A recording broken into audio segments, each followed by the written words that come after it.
ఐదవ స్థాయిలో ఉన్నటువంటి వాళ్ళు వాళ్ళ యొక్క వాసనా బలం అనేటువంటిది వచ్చినప్పటికీ ఆ వాసనా బలమునకు లోబడకుండా వీళ్ళు ఏం చేయాలంటే పూర్ణత్వ స్థితిలో ఉండాలి. అంటే పురుష ప్రయత్నం చేత అలా ఉండాలి. వీళ్ళ యొక్క వాసనా బలము గన దృఢంగా ఉంటే ఆ వాసనా బలానికి లోబడి ఆ వ్యవహారాలు చేసే పరిస్థితులు ఉంటాయి. అందువల్ల వాళ్ళు తిరిగి జన్మ ఎత్తేదానికి అవకాశం ఉంటుంది. అలా జన్మ ఎత్తి మళ్ళీ ఆ కర్మను కూడా వీళ్ళు దాన్ని తొలగించుకోవాల్సిన పరిస్థితి ఉంటుంది. కానీ ఆరవ స్థితిలో ఉండేటువంటి వాళ్ళు అశుభ సంకల్పాలు వాళ్ళ దగ్గర ఉండవు.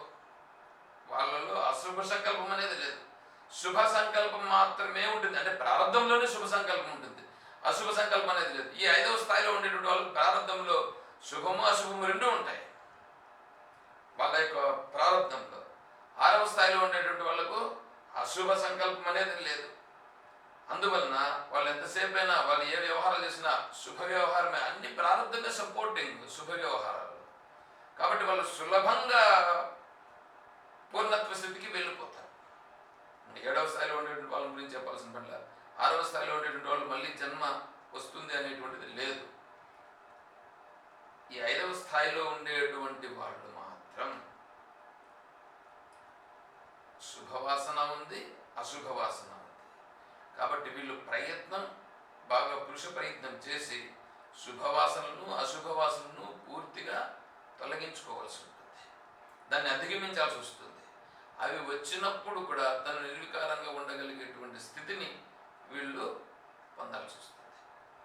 అలా ఉంటే వీళ్ళు కూడా అదే జన్మలోనే వీళ్ళు కూడా విముక్తిని పొందేటువంటి పరిస్థితి ఉంటుంది. ఈ ఐదవ స్థాయి ఆరవ స్థాయిలో ఉన్నారు చూడండి, వీళ్లకు శుభ అశుభ అనేటువంటి రెండు ఉన్నాయి. కాబట్టి వీళ్ళు మనతో బాగా స్పష్టంగా మాట్లాడుతుంటారు, మనలాగా వ్యవహారం చేస్తుంటారు.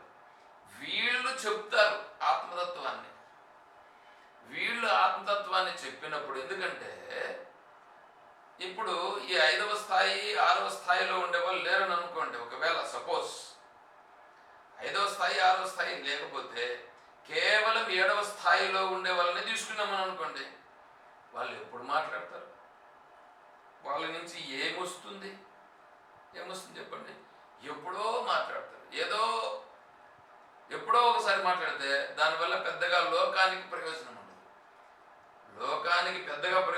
ఉండదు. కానీ వాళ్ళను ఆదర్శంగా తీసుకుంటారు అక్కడ. కాబట్టి ఏడవ స్థాయిలో ఉండేటువంటి వాళ్ళ వలన లోకమునకు పెద్దగా ప్రయోజనము ఉండదు. ఆత్మతత్వాన్ని గురించి చాలా స్పష్టంగా చెప్పుట అనేది ఉండదు. కానీ వాళ్ళని ఆదర్శంగా తీసుకుని మాత్రము ఆత్మతత్వాన్ని దృఢం చేసుకునేదానికి అవకాశం మిగతాలో ఉంటుంది. కానీ ఆరవ స్థాయిలో ఐదవ స్థాయిలో ఉన్నటువంటి వాళ్ళు ఏంటంటే ఆత్మతత్వాన్ని చాలా స్పష్టంగా విశదీకరించి చెప్తారు. అందువలన ఈ ఐదవ స్థాయి ఆరవ స్థాయిలో ఉన్నటువంటి వాళ్ళ వలన లోకమునకు ఆత్మతత్వమును గురించి బహుళ ప్రచారము చేయడానికి అవకాశం ఉంది. అందువలననే ఈ ఐదవ స్థాయి ఆరవ స్థాయిలో ఉండేటువంటి వాళ్ళ వలననే ఆత్మతత్వం అనేటువంటిది ప్రచారము జరుగుతుంది. ఆత్మతత్వాన్ని గురించి చాలా స్పష్టంగా చెప్పుకొనుట జరుగుతుంది. వాళ్ళ గ్రంథాలు రాసిన లేదా తత్వాన్ని గురించి చెప్పిన, శిష్యులను ఉద్ధరించే నిమిత్తంగా చెప్పిన ఈ ఐదవ స్థాయి ఆరవ స్థాయిలో ఉండేటువంటి వాళ్ళు మాత్రమే చేస్తారు. ఏడవ స్థాయిలో ఉండేటువంటి వాళ్ళు కూడా శిష్యులు ఉంటారు. కానీ వాళ్ళు ఎప్పుడు మాట్లాడతారు? ఏ విధంగా ఉంటుంది? ఇప్పుడు చూడండి, రమణ మహర్షుల వారేమో బ్రాహ్మణ స్థితిలో ఉన్నారు. కావ్యకంఠం గణపతి గారు వచ్చేటంత వరకు ఇక్కడ ఒక జ్ఞాని ఉన్నాడని, ఆ మహాత్ముడని గుర్తించిన వాళ్ళు ఎవరు లేరు. గుర్తించలేదు అని రమణ మహర్షుల వారు ఏమైనా ఇబ్బంది పడినారా? ఇబ్బంది పడలేదు. తన ఉనికిని చాటుకోవాలనుకున్నారా? అనుకోలేదు. చూడండి, జ్ఞానులు పూర్ణత్వ స్థితిలో ఉండేటువంటి వాళ్ళు అలా ఉంటారు. కావ్యగంట అంటే ప్రకృతి ఏం చేస్తుందంటే, అంతటి మహానుభావులు ఉన్నప్పుడు వాళ్ళని అలాగే పెట్టేది ప్రకృతి. వాళ్ళను ఈ ప్రపంచానికి పరిచయం చేస్తుంది. ప్రకృతే పరిచయం చేస్తుంది. ప్రకృతి పరిచయం చేసి, ఆ పరిచయం చేసేదానికి వాళ్ళ ప్రారంభంలో ఎవరితోనో ఒకరికి లింకప్ ఉంటుంది. అలా ఉన్నటువంటి లింకప్ ఉన్నటువంటి ఆ గణపతి గారు రావడం, అక్కడ వారిని దర్శించడం, వాళ్ళతో మాట్లాడడం, వారు అప్పుడు వారిని గురించి మొత్తం బయట తీసి వారు ప్రచారం చేశారు. కాబట్టి ఇప్పుడు రమణ గీత అని ఒక గ్రంథం ఉన్నది. ఆ రమణ గీత చెప్పింది కూడా రమణ మహర్షులు వారు చెప్పలేదు, కావ్యగంట గణపతి గారు రాశారు. కావ్యగంట గణపతి గారు రాసేదానికి రమణ మహర్షుల వారితో మాట్లాడి, రమణ మహర్షుల వారు చెప్పిన దానిని సంస్కృతములో తర్జుమా చేసి కావ్యగంట గణపతి గారు రాశారు. రమణ మహర్షుల వారు సంస్కృతంలో చెప్పలేదు. కానీ వీళ్ళేం చేసినారు, ఇప్పుడు రమణ మహర్షుల వారు సంస్కృతములోనే చెప్పినట్లు వీళ్ళు సంస్కృతంలో వీళ్ళు వాళ్ళతో రమణ మహర్షులు చెప్పినట్లుగా ఇవన్నీ తర్వాత ఇవన్నీ కల్పితాలను వచ్చేస్తాయి. కానీ కావ్యగంట గణపతి గారే ఆ గ్రంథములను రాసినట్లు అక్కడ వాళ్ళు స్పష్టంగా కూడా చెప్పడం జరిగింది. అంటే ఆ శైలి ఇవి సద్దర్శనం అని ఒకటి, తర్వాత రమణ గీత అనేటువంటివి, అవి రెండున్నాయి చూడండి. అవి రెండింటిని కావ్యగంట గణపతి గారు రాసినారు. ఎందుకంటే దీనిలో ఈ గ్రంథములో ఉన్నటువంటి శైలి, ఆ గ్రంథములో ఉన్నటువంటి శైలి రెండు ఒకటిగా ఉంటాయి. మిగతా గ్రంథాలలో ఈ శైలి ఉండదు. ఈ శైలి ఉందినంటే ఆ రెండు రాసింది వేరే వాళ్ళు, మిగిలిన వంటివి రాసేటువంటి వాళ్ళు వేరే వాళ్ళు అనేటువంటివి చాలా స్పష్టంగా అవుతుందిగా. కాబట్టి అవి రాసింది కూడా రమణ మహర్షులు వారు రాశారా? కాదు, రమణ మహర్షులు వారు రాయలేదు. వీళ్ళు రాయలేదు అంటే మళ్ళీ కొంతమంది కోపం వస్తుందేమో, మనకు అవసరం లేదు. రమణ మహర్షుల వారు చెప్పిన విషయములను కావ్యకంఠ గణపతి గారు గ్రంథీకృతం చేశారు అనేంతవరకు మనకు దాన్ని మనం తీసుకుంటాం. తర్వాత ఇప్పుడు 6వ స్థాయిలో ఉన్న చూడండి మన స్వామి తత్వవేదానంద స్వామి వారు. వారు ఏంటంటే వారు సహజత్వ స్థితిలో ఉంటారు. ఈ లోకాన్ని ఉద్ధరించే నిమిత్తం మీరు చూడండి, ఇప్పుడు మాకు సన్యాస దీక్ష ఇచ్చారు. ఎందుకు సన్యాస దీక్ష ఇచ్చారు? రమణ మహర్షులు వారు ఎవరికి ఇచ్చారు సన్యాస దీక్ష? కనీసం సన్యాస దీక్ష ఎవరికన్నా ఒకరికన్నా ఇచ్చారా? అసలు వారే సన్యాస దీక్ష తీసుకోలేదు. కాబట్టి వారి స్థితి వేరే. వీరు ఇవి రెండు, దీన్ని ఏమంటారంటే దీన్ని ఉభయచరం అని అంటారు. ఎవరిని? శంకరాచార్య స్వామి వారిని, ఇప్పుడు తత్వవేదానంద స్వామి వారిని, వీళ్ళిద్దరిని ఏం చెప్పిందంటే శాస్త్రం ఉభయచరము. ఉభయచరం అని అంటే కప్ప నీళ్ళలోనూ ఉంటుంది, నేలపైన ఉంటుంది, రెండింటిపైన ఉంటుంది. కాబట్టి దాన్ని ఉభయచరం అంటారు. అదేవిధంగానే ఈ 6వ స్థాయిలో ఉన్నటువంటి వాళ్ళు 7వ స్థాయిలోనూ ఉంటారు, 6వ స్థాయిలోనూ ఉంటారు. రామకృష్ణ పరమహంస గారు కూడా ఈ 7వ స్థాయిలోనూ ఉండి 6వ స్థాయిలోనూ ఉండుట అని 2 స్థాయిల్లో ఉన్నారని పెద్దలు చెప్తారు మహానుభావులు. ఇంకా 5వ స్థాయిలో ఉండేటువంటి వాళ్ళు చాలామంది మనకు కనిపిస్తూ ఉంటారు. వాళ్ళకు అశుభవాసనలు ఉంటాయి, శుభవాసనలు ఉంటాయి, అన్ని వ్యవహారాలు చేస్తూ ఉంటారు. అది వీళ్ళ వలననే మనకు ఆత్మతత్వం తెలుసుకునే దానికి వీలవుతుంది. ప్లస్ వీళ్ళు నేను తెలుసుకున్నాను ఆత్మస్వరూపాన్ని నేను చెప్తానని చెప్తుంటారు. కాళహస్తిలో ఒక ఆయన ఉన్నాడు. ఇప్పుడు ఆయన రమణ మహర్షుల వారి యొక్క బోధనలన్నింటిని చెప్తుంటాడు. ఆయన దగ్గరికి రావాలని చాలామంది ప్రయత్నం చేస్తున్నారంట. దానికి కాకినాడలో నుంచి ఒక మహానుభావుడు నన్ను పురమాయించున్నాడు. వారి దగ్గరికి నన్ను తీసుకొని వెళ్ళండి మీరు అనేసి. సరే స్వామి నేను తీసుకెళ్తాను నేను చెప్పాను. కనీసం నేను మన కాళహస్తికి పోయినప్పుడు నేను చూసిన, అక్కడ చూస్తే బోర్డు వేసింది పలానా అతని యొక్క ఆశ్రమం. నేను అటువైపు కూడా వెళ్ళలేదు. కానీ విద్యాస్వరూపానంద స్వామి వారి దగ్గరికి మాత్రం నేను వెళ్ళాను. ఎందుకంటే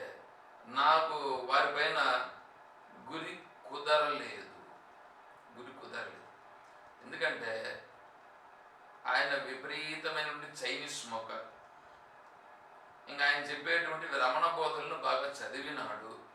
రమణ బోధలను చదివి వాటిని చెప్తున్నాడు కానీ ఈయన అనుభవంలో లేడు అనేది నా అభిప్రాయం. సరే, అది ఎట్లా ఉండని అవంతా వద్దు, విడిచిపెట్టేస్తాం. అట్లాంటివన్నీ కూడా కొన్ని ప్రాచుర్యంలో జరిగిపోతూ ఉంటాయి, అవి మనకు అవసరం లేదు. కాబట్టి వాళ్ళను మనం గుర్తించాలనంటే మనం కూడా ఆ మార్గంలో కొద్దిగా ఉంటేనే మనం వాళ్ళని గుర్తించగలుగుతాం. మనం ఆ మార్గంలోనే లేమని అనుకోండి, వాళ్ళని ఎట్లా గుర్తించగలుగుతాం? వాళ్ళు అసలు గుర్తించలేము. ఎందుకంటే శాస్త్రజ్ఞానం కొద్దిగానన్నా మనకుంటే మనకుండేటువంటి దాన్ని వాళ్ళు చాలా సునాయాసంగా చెప్పగలుగుతూ ఉంటారు. మనకేదో కొద్దిగా అంతో ఎంతో మనం ప్రయత్నం చేసి శాస్త్రాన్ని శోధన చేసి ఏదో కొద్దిగా తెలుసుకుని ఉంటాం. మనం కొన్ని విషయాలను ఆచరణలో మనం ఏదో పెడుతూ ఏదో చేస్తుంటాం. వాళ్ళు మనం ఏదో చాలా చాలా క్రిటికల్గా ఉండేటువంటిది ఒకటి, దాన్ని మనం ఏదో ఆయన మీద వేసేస్తున్నట్లుగా మనం అనుకుని చెప్తే వాళ్ళు దాన్ని ఎట్లా చేస్తారంటే చిన్నగా సింపుల్గా వెన్నలో ఉన్న వెంట్రుకను తీసేసినంత సులభంగా తీసి చెప్పేస్తారు. అప్పుడు మనకు అనిపిస్తుంది, అమ్మాయ్య నిజంగానే ఈయన మహానుభావుడే, శాస్త్రజ్ఞానం తెలిసిన వాడే. ఈ అనుభవం లేకపోతే వీళ్ళు ఇలా చెప్పడం అనేటువంటిది అసాధ్యం. కాబట్టి శాస్త్రజ్ఞానము ఉంది, అనుభవము ఉంది అని మనం గుర్తించడానికి వీలవుతుంది. ఎందుకంటే మనం అంత సునాయాసంగా మనం చెప్పలేము. అంత సునాయాసంగా తేలికగా ప్రాపంచిక విషయాలను పట్టించుకోకుండా ఉండలేము. వాళ్ళు ఆ స్థితిలో ఉంటారు, వాళ్ళు అలా ఉంటారు, అలా చెప్పగలుగుతున్నారు. అంటే మన అనుభవము వాళ్ళ అనుభవంతో పోల్చుకొని వాళ్ళ అనుభవం దగ్గర మనది చాలా అల్పమైన అనుభవం అని తెలిసిపోతుంది. ఓ, ఈయన మహానుభావుడని అప్పుడు మనం గుర్తించడానికి వీలవుతుంది. ఏమన్నా కొద్దిగా అర్థమైందా మీకు ఇప్పుడు నేను చెప్పింది?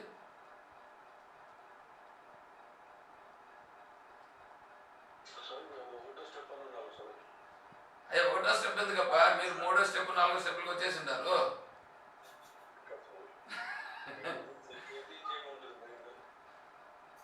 ఖచ్చితంగా ఈ మార్గంలో ఉన్నారు కాబట్టి మీ పోస్టింగ్లు మీరు పెడతా ఉండే స్టేటస్లు, ముందు పెడతా ఉండే స్టేటస్కి ఇప్పుడు పెడతా ఉండే స్టేటస్కి డిఫరెన్సెస్ ఉన్నాయి. ముందు పెడతా ఉండే స్టేటస్లు అంతా పూలిచ్చి ఎవరిలో ఒకరిని పిలుస్తూ ఉంటారు మీరు, కానీ ఇప్పుడు అదే పూలిచ్చి కూడా దాంట్లో ఉండే అర్థం వేరే విధంగా పెడుతున్నారు. తేడా చాలా ఉంది మీ దగ్గర. ముదుగుబ్బులో ఉన్నప్పుడు ఉన్నటువంటి భావన వేరే, ఇప్పుడున్నటువంటి భావన వేరే, మీద తేడా ఉంది. బాబు గారు అర్థమైందా?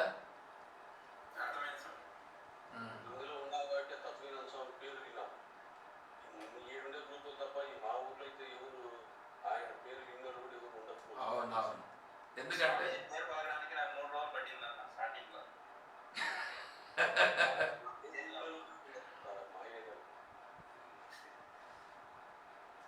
విజయమ్మ గారు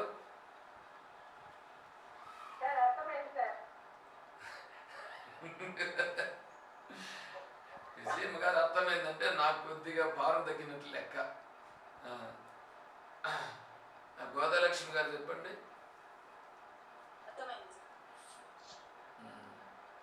ఇంకెవరున్నారు? సరే, మిగతా వాళ్ళు ఎవరైనా చెప్పండి. సరస్వతమ్మ గారు అర్థమైందా?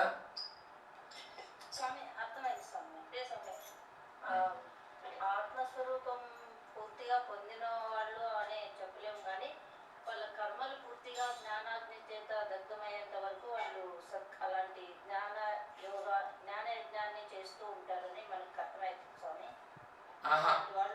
అట్లా కదా. జ్ఞాన యజ్ఞం అంటే మీ ఉద్దేశంలో ఏంటి?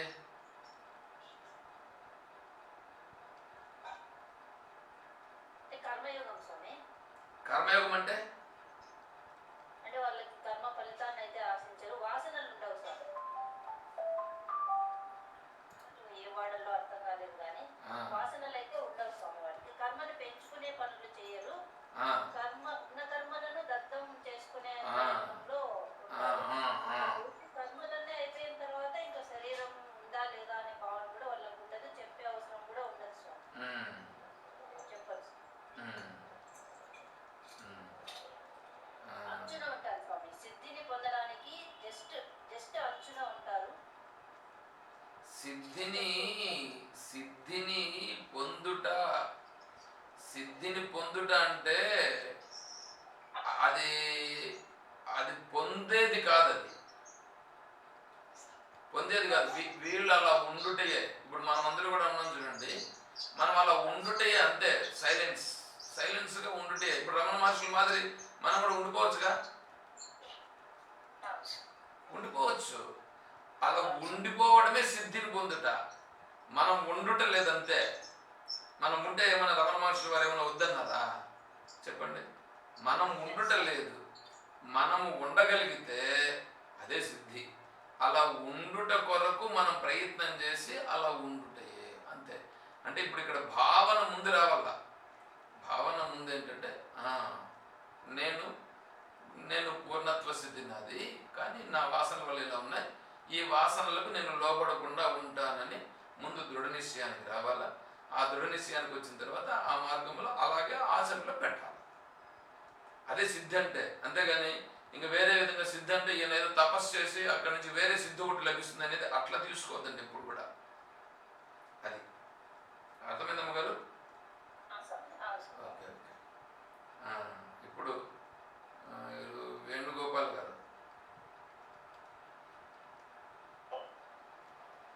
ఇప్పుడు అర్థమైందా మీకు? కాబట్టి ఇలా ఉండుటయే అంతేగాని ఇంకక్కడ వేరే ఏమో ఉండదు.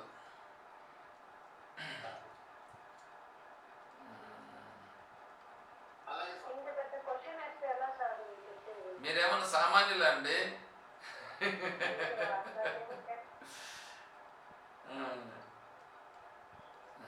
సుమలతమ్మ గారు ఉన్నట్లుగా ఉన్నారు. అర్థమైందా మీకు కూడా సుమలతమ్మ గారు?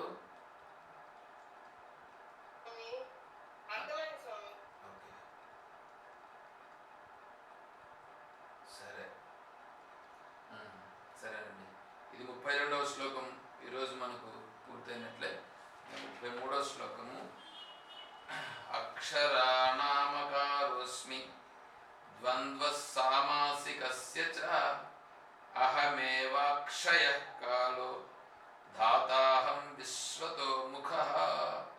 ఇది 33వ శ్లోకం. దీన్ని మనం రేపు విచారణ చేసుకుందాం.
అర్థం కాల?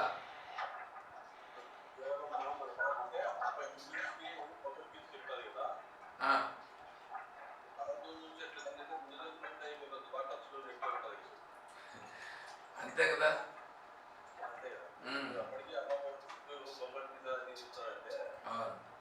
పూర్వ సంస్కారం ఉంటేనే వస్తుంది కొద్దిగా.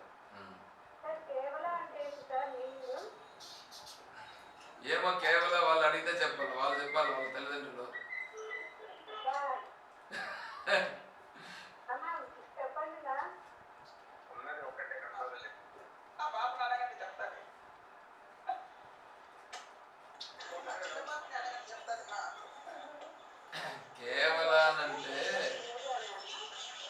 కేవలానంటే దేనితోనూ సంబంధము లేనటువంటిది, అన్నింటికీ ఆధారముగా ఉన్నది, అన్నింటిలోనూ ఉంటూ అన్నింటికి ఆధారముగా ఉంటూ దేనితోనూ సంబంధపడకుండా ఉన్నది.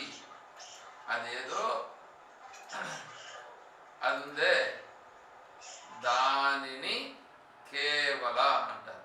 అంటే అన్నింటికి ఆధారం అది, అన్నింటికి ఆధారం అదే, కానీ దేనితోనూ సంబంధపడి ఉండదు. దీని ఆధారముతో అన్నీ ఉన్నాయి, కానీ ఇది మాత్రం దేనిలోనూ ఇన్వాల్వ్మెంట్ కాదు.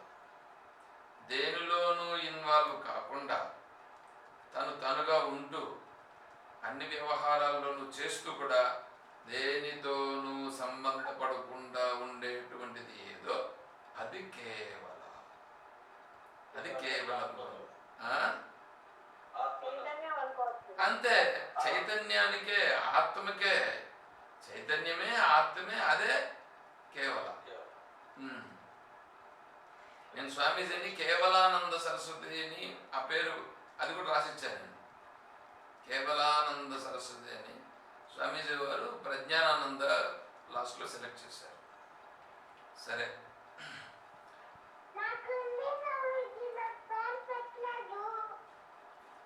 పెట్టారు కదమ్మా మీకు పేరు కేవలం. ఇప్పుడు నీ పేరు మీదనే కదా ఇన్సెప్ట్ డిస్కషన్ జరిగింది.